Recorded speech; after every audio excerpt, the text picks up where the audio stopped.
commençons donc évidemment cette réponse aux questions à cette personne qui me posait: peut-on aller au cimetière, entretenir une tombe, mettre des fleurs, alors, pourquoi pas, est-ce que c'est normal? Bon, alors moi j'ai réfléchi à cela de plus près, parce que déjà évidemment lorsque j'étais enfant j'entendais des discussions par rapport à cela. Certains chrétiens disaient non, c'est absolument impossible, d'autres disaient je ne vois pas le problème. Donc voilà ma réponse aujourd'hui, ce que je vais vous dire, simplement ma réponse, ce que je crois. Comme disait l'apôtre Paul, je ne dis pas que c'est une réponse qui m'est venue d'une révélation surnaturelle, mais enfin je vous donne mon opinion sur cela, vous verrez et vous écoutez, et puis vous ferez la part des choses. Donc j'ai compris qu'il y a, à mon avis, 3 points qu'il faut différencier par rapport à ce problème de nos défunts qui sont au cimetière. Et voici le premier point. Je crois qu'il y a le souvenir, pour certaines personnes, le souvenir et le respect de ceux qui nous ont précédés et qui sont enterrés. Deuxième chose, il y a des personnes qui ont une pratique morbide qui les fait vivre constamment avec les morts.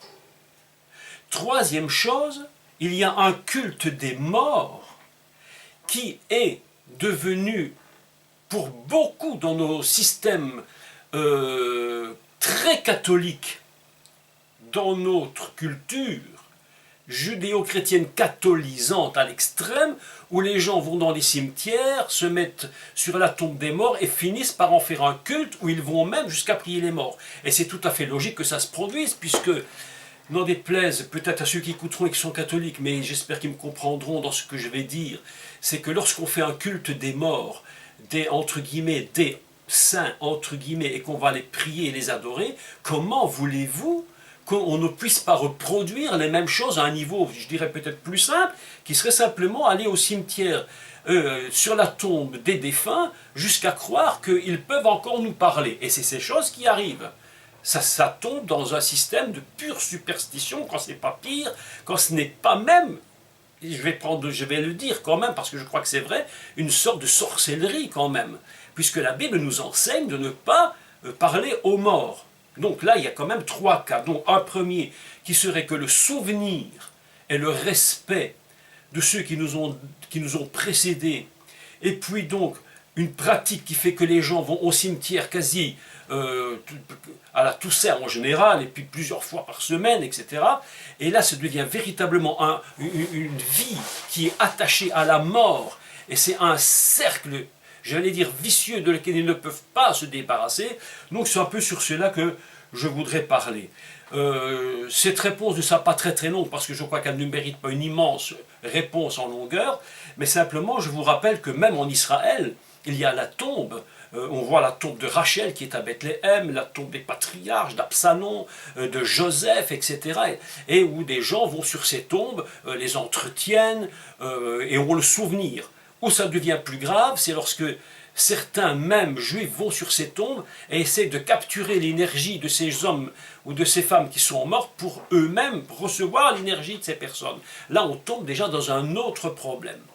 Et puis, Jésus parlait et il disait une chose intéressante, et je l'ai repris dans Matthieu 23 et au verset 29. Je voudrais simplement le lire, vous verrez que la réponse n'est pas, à mon avis, très très compliquée.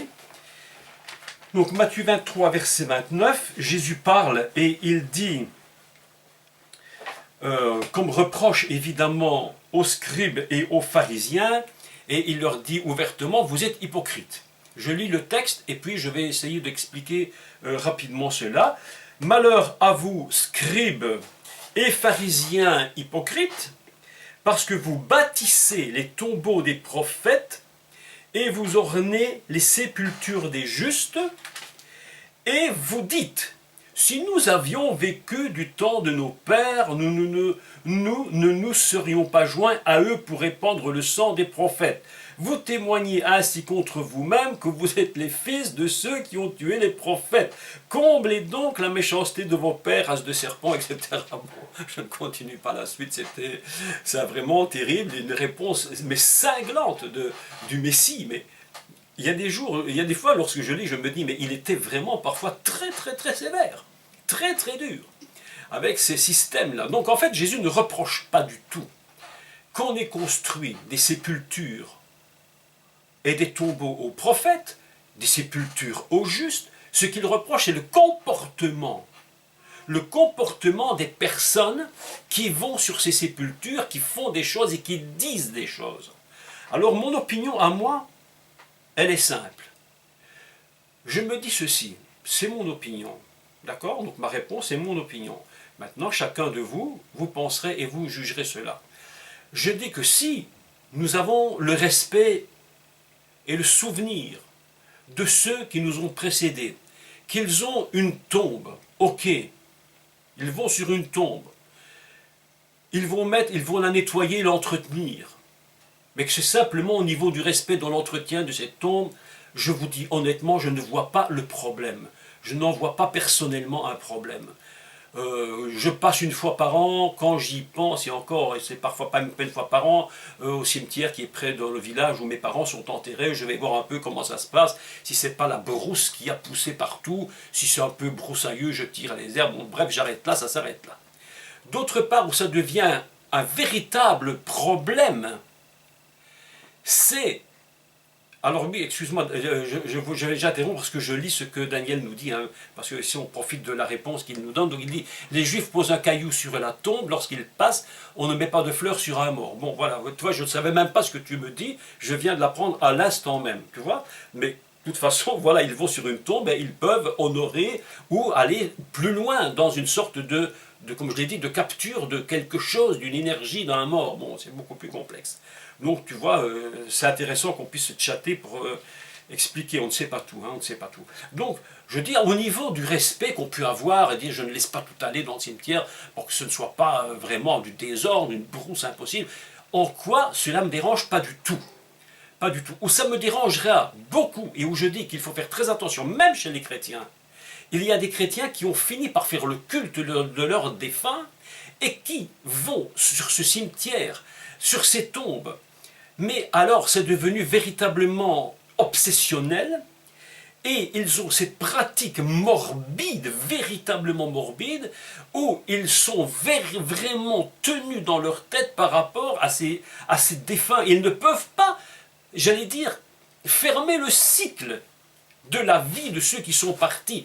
Et ils continuent et ils prolongent constamment un cycle dans lequel ils deviennent eux-mêmes complètement esclaves. Et ils se rendent malheureux, mais à tel point, et savez-vous que je connais un monsieur, il y a déjà plus de peut-être 30 ou 40 ans, qui à force d'aller sur la tombe du défunt, a fini lui-même par en être tellement malade, qu'il lui-même s'est retrouvé au cimetière. Parce qu'il n'arrivait pas à mettre de fermer le cycle. Vous savez, vous vous rappelez que je vous ai parlé samedi des cycles que Dieu met. Il y a des cycles de vie, des cycles qui s'arrêtent.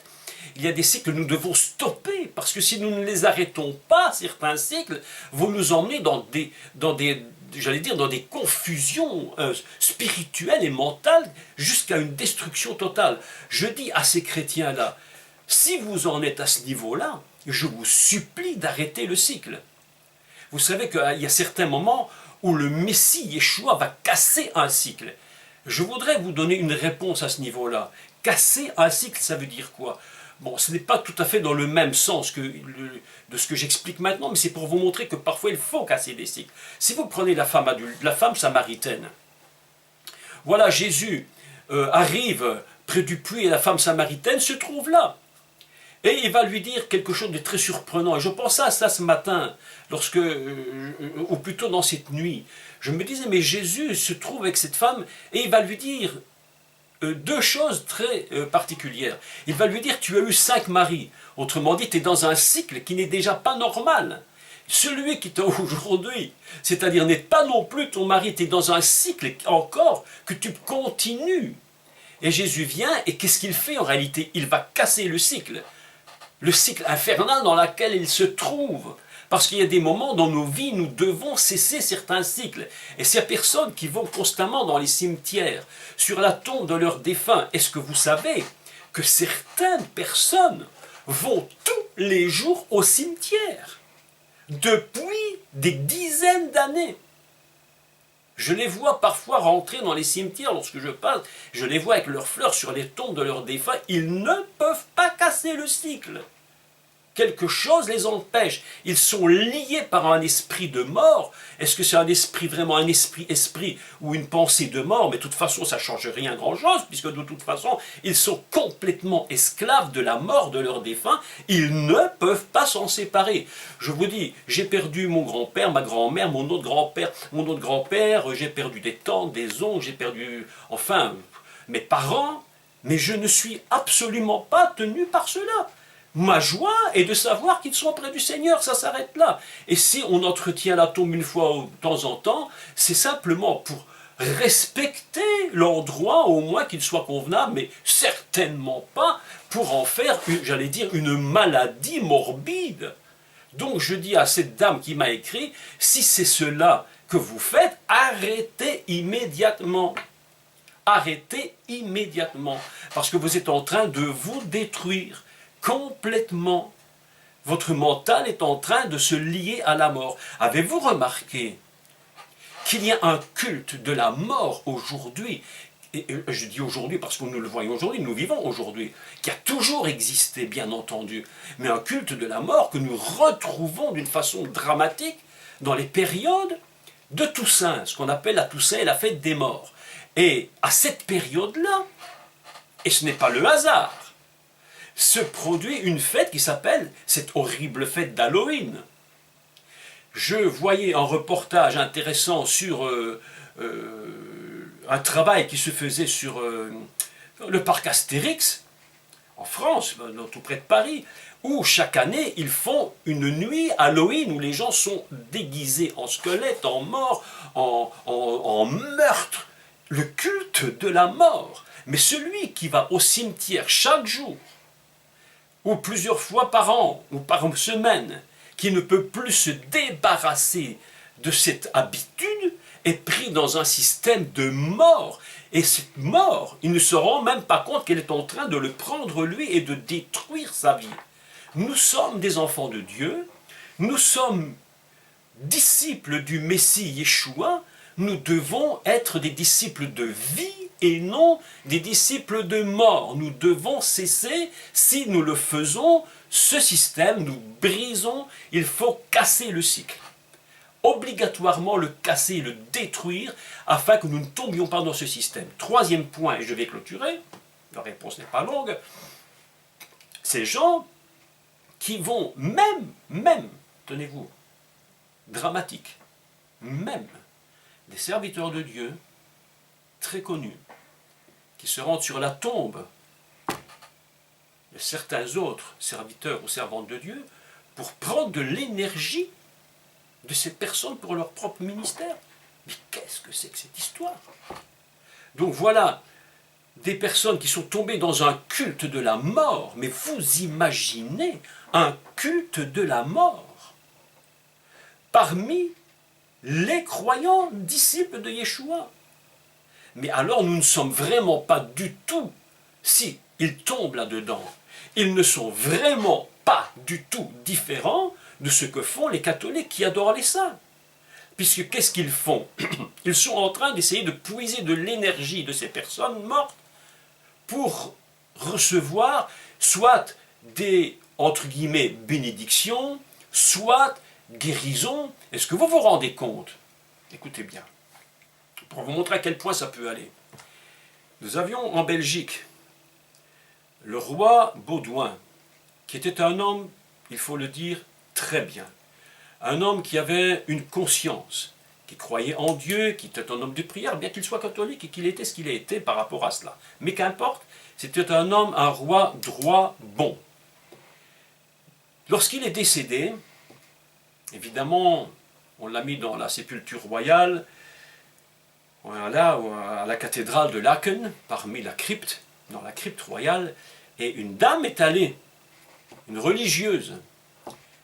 Est-ce qu'elle ne témoigne pas à la télévision en disant « J'étais sur la tombe du roi, et au moment où j'étais sur la tombe du roi, le roi m'a guéri ». Je dis « Ah, on a encore une nouvelle. Lorsqu'il était vivant, il guérissait personne, maintenant qu'il est mort, il guérit. » Bon. Vous voyez à quel niveau on peut se rendre sur la tombe d'un mort pour prendre quelque chose de là, d'une énergie. C'est pourquoi je dis, lorsque Jésus parle aux Juifs et qu'il leur dit « Vous construisez les tombeaux, ok, vous les construisez, vous allez sur les sépultures des Juifs, ok, vous les garnissez, vous les décorez, comme il dit, vous les ornez, ces sépultures.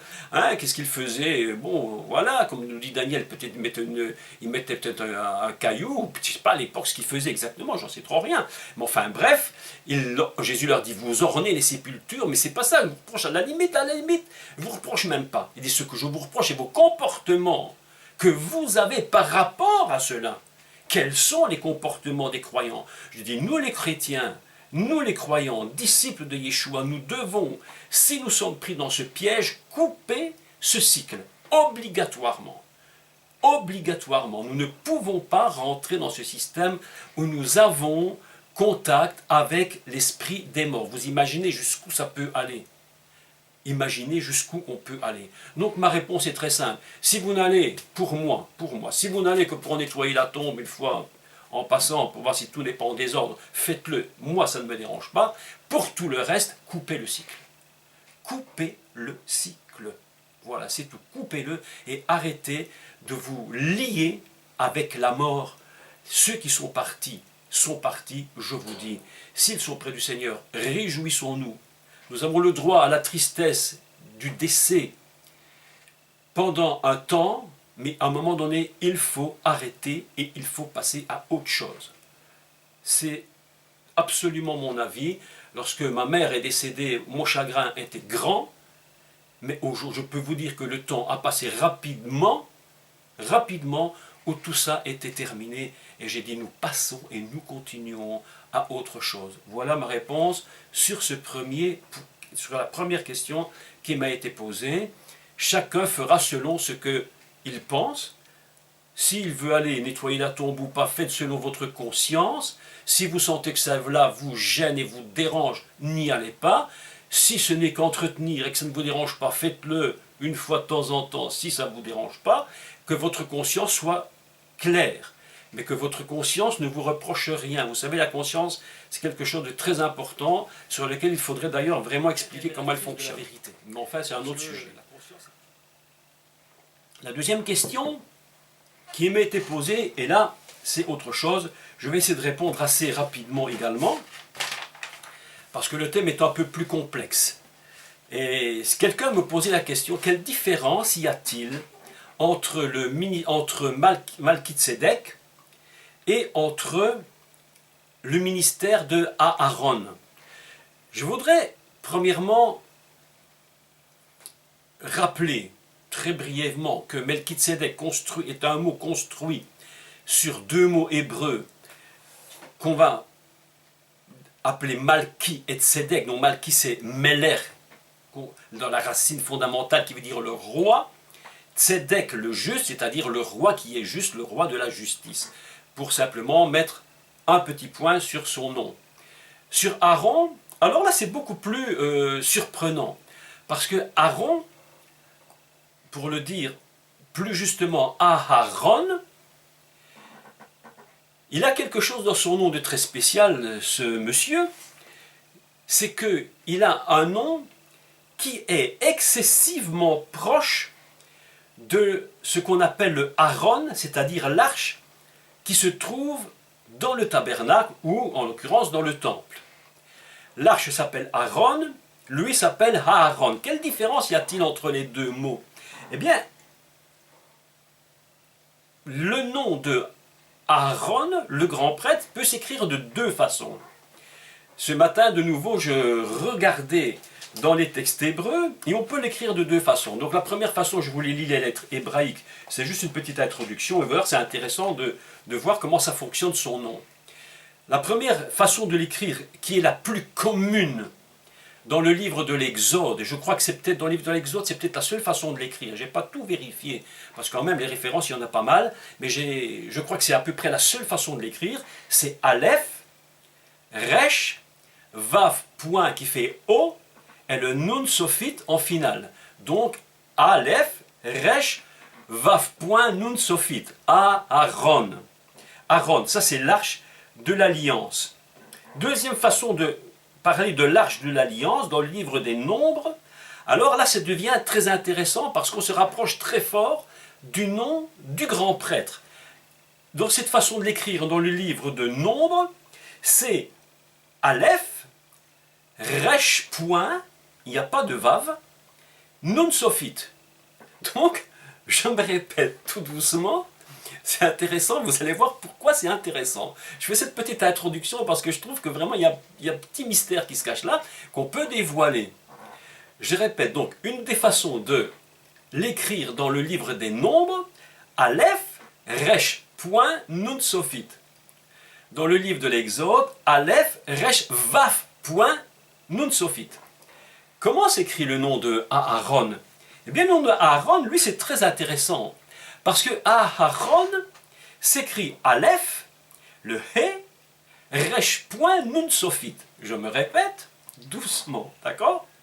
Aleph, le He, Resh, point, Nun Sophite. Qu'est-ce que ça veut dire? En lisant ces textes, je m'étais dit, mais c'est surprenant, parce qu'on a vraiment la même structure hébraïque que le changement de nom entre Abraham et Abraham. Vous savez que Abraham s'écrit sans He, et que Abraham s'écrit avec un He, c'est-à-dire une des lettres du nom divin qui descend dans son nom. Je me suis posé cette question, je me suis dit, mais pourquoi une telle chose est-elle écrite par rapport à Aaron, par exemple, Aaron et Dout, l'arche du témoignage, et le grand prêtre Aaron. Et je me suis dit, mais c'est surprenant que l'arche et Aaron contient la lettre du nom divin. Comme si Dieu avait dit, voilà, je rajoute cette lettre au nom du grand prêtre, comme pour vous montrer que cet homme est vraiment connecté avec Dieu, et vraiment une connexion céleste. C'est juste une petite parenthèse. Mais je trouvais qu'on avait vraiment une correspondance intéressante entre Abraham et Abraham, Aaron et Aharon. Alors, ceci dit, et je clôture cela, je crois que Aaron est intéressant dans la mesure où lorsqu'il rentre dans le lieu très saint une fois par an, c'est Aaron, la connexion céleste de ce personnage qui rencontre Aaron, cette boîte qui contient les 10 commandements. Vous voyez que c'est tout à fait surprenant. Et les noms sont très étranges. Évidemment, en français, on ne peut pas comprendre bien la nuance, puisqu'on parle de l'arche de l'alliance, mais que l'arche, ça ne veut rien dire en finalité, puisque c'est simplement une boîte. Mais les correspondances des noms sont intéressantes. Je clôture cette petite introduction. Et puis, pour répondre à la question, quelle correspondance et quelle différence? Je ne pense pas pouvoir tout dire aujourd'hui, parce que ce serait vraiment un très long enseignement. Très très long enseignement. Mais j'ai choisi les correspondances les plus intéressantes et ce qui, je vais dire, c'est peut-être pas très bien exprimé, mais ce qui correspond et ce qui ne correspond pas vraiment. Les choses communes et les choses qui ne le sont pas. Pour voir la différence entre un ministère, c'est-à-dire un sacerdoce, je vais le dire autrement, un sacerdoce de Melchizedek et un sacerdoce selon Aaron. Donc, première chose, puisque l'on a parlé des noms, au niveau du ministère de Melchizedek, c'est un ministère, un sacerdoce, donc un personnage, dont il n'a pas de généalogie. Il est très clairement expliqué dans la lettre aux Hébreux qu'il n'a pas de généalogie, il n'a ni père ni mère. Ça veut dire qu'il vient d'un niveau totalement différent. Et il est dit de lui, mais d'ailleurs on va lire le texte, je crois que c'est intéressant de lire le texte dans Hébreux chapitre 7, et si vous avez l'opportunité de reprendre cela vous-même, puisque c'est une réponse, vous pouvez également chercher. Vous allez voir que dans la lettre aux Hébreux, chapitre 6, 5, 6 et 7, on parle beaucoup de Melchizedek. Et il est dit donc de Melchizedek 7, 21, si je ne me trompe pas, et j'espère ne pas avoir fait d'erreur cette fois-ci. Je le cherche. Voilà. Tu es sacrificateur pour toujours selon l'ordre de Melchizedek en parlant du Messie. Et il dit que Melchizedek, il est celui qui est rattaché, si vous voulez, au Dieu très haut, à celui qui est le plus haut. Il n'a ni généalogie, ni père, ni mère, il n'est rattaché qu'au céleste. Ça, c'est la particularité fondamentale de Melchitsédek. Je reprends le texte dans l'Exode, dans Genèse, pardon.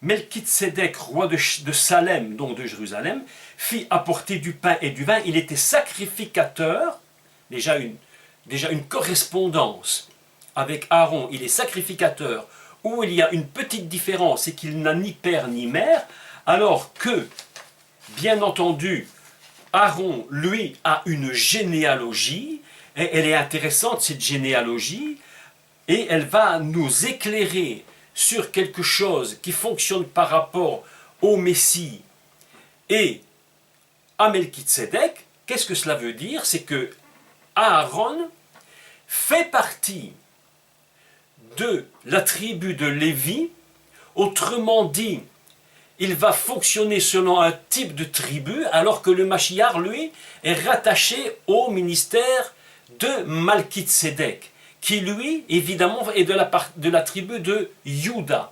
Je fais une petite parenthèse de nouveau, puisque ce n'est qu'une la réponse que je donne, par tout un enseignement très détaillé. Juda, pourquoi le Mashiach fait-il partie de Juda et non pas du sacrificateur? Disent que que le Aaron, lui, est de Lévi, simplement il est de Juda. Pourquoi? Parce que Juda, c'est le seul tribu de toutes les tribus d'Israël. C'est la seule tribu qui, elle, contient dans le nom Juda les 4 lettres du nom divin. Vous savez que les 4 lettres du nom divin, c'est Yud, He, Vav, He, et que Juda, c'est Yud, He, Vav, Dalet, He. La seule lettre qu'on va rajouter pour faire Juda, c'est Dalet.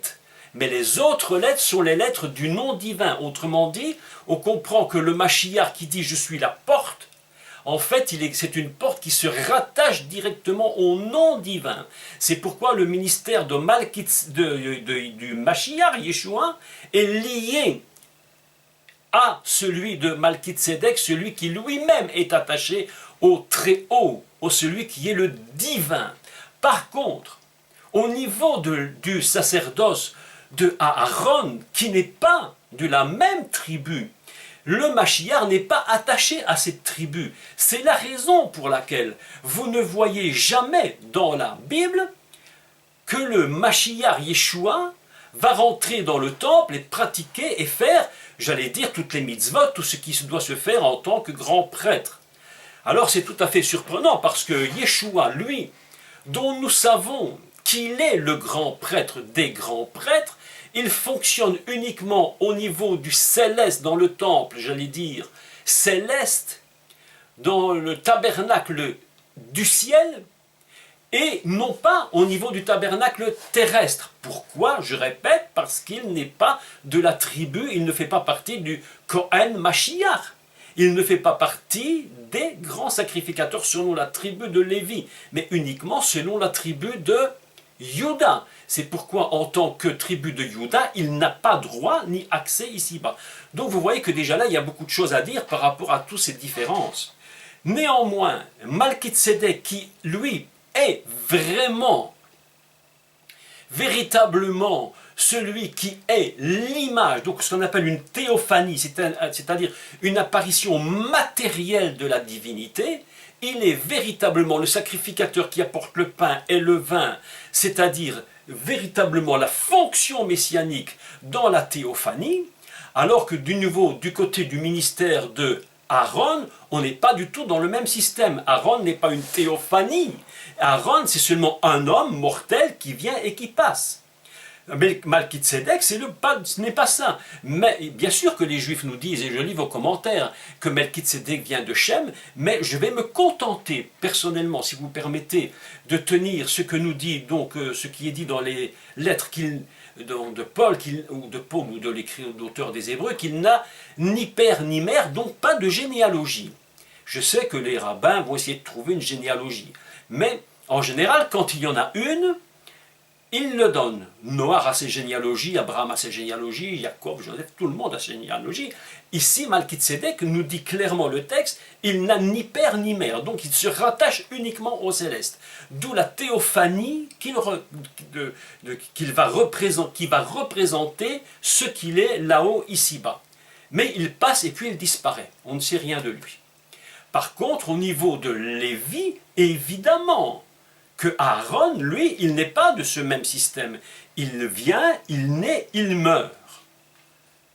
C'est pourquoi le grand prêtre va devoir constamment recommencer. Si Aaron avait été du même type de sacrificature que Melchizedek, il n'aurait pas pu faire partie de la tribu de Lévi. C'était impossible. Il aurait dû se rattacher au ministère de Melchizedek, comme le Messie. Mais ce n'est pas le cas. Puisqu'il est de la tribu de Lévi, il est mortel. Il est mortel. Donc, puisqu'il est mortel, ok, il vient, il passe. C'est la différence entre Melchizedek et le ministère de Aaron. Les deux différences. Donc c'est un peu simplement une réponse. Il y aurait beaucoup à dire. Alors je lis aussi les commentaires que vous dites au sujet de... Alors je fais un petit retour en arrière. Alors oui, Dalet, j'avais parlé de cela, c'est alors Shem, qui veut dire le nom.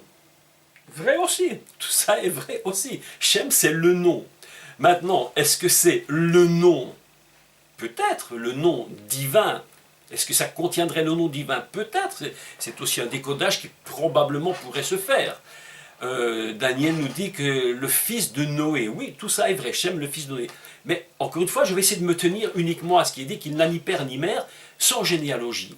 Donc je me tiens à ça pour préciser qu'il est attaché au Dieu le plus haut. C'est là qu'il fonctionne. Par contre, non, pas du tout au niveau de Aaron. La différence, par contre, Aaron, lui, contient en lui cette lettre divine qui produit la connexion également, mais il va fonctionner en tant que, guillemets, entre parenthèses et guillemets, mortel, et pratiquer toutes les mitzvot relatives au temple et au tabernacle, puisque le temple c'était plus tard, au tabernacle, et qui va montrer par là que de toute façon, il est une image claire et précise de ce que représentera plus tard le sacrifice du Messie. Donc on a deux personnages qui ont des connexions entre elles et pourtant des différences au niveau du fonctionnement. Un est rattaché au céleste, totalement au céleste, au divin, selon qu'il est écrit. Il était donc sacrificateur du Dieu très haut, sans père ni mère. Par contre l'autre, non. Il a un départ, une fin, il fait son travail et on passe à un autre. Voilà un peu les correspondances que l'on peut trouver au niveau des deux personnages. Donc, pour répondre à la question de cette personne, ils ont une correspondance au niveau messianique et à la fonction, mais par rapport à la tribu, ils sont différents. Par rapport à la tâche qui est là-haut, oui, ils ont une correspondance. Un, parce qu'il est dit qu'il est attaché au Dieu très haut, évidemment. L'autre, parce qu'il possède dans son nom une lettre divine qui le rattache également au Dieu très haut. Un est mortel, l'autre ne l'est pas. Alors, je lis tous vos petits commentaires. Hein. Donc, Patrick nous dit certes, mais le nom choisi pour avoir la descendance. Alors, si tu peux préciser en chatant ce que tu veux m'expliquer, ce serait intéressant puisque comme ça, je peux un peu voir ce que tu penses. Hein, d'accord?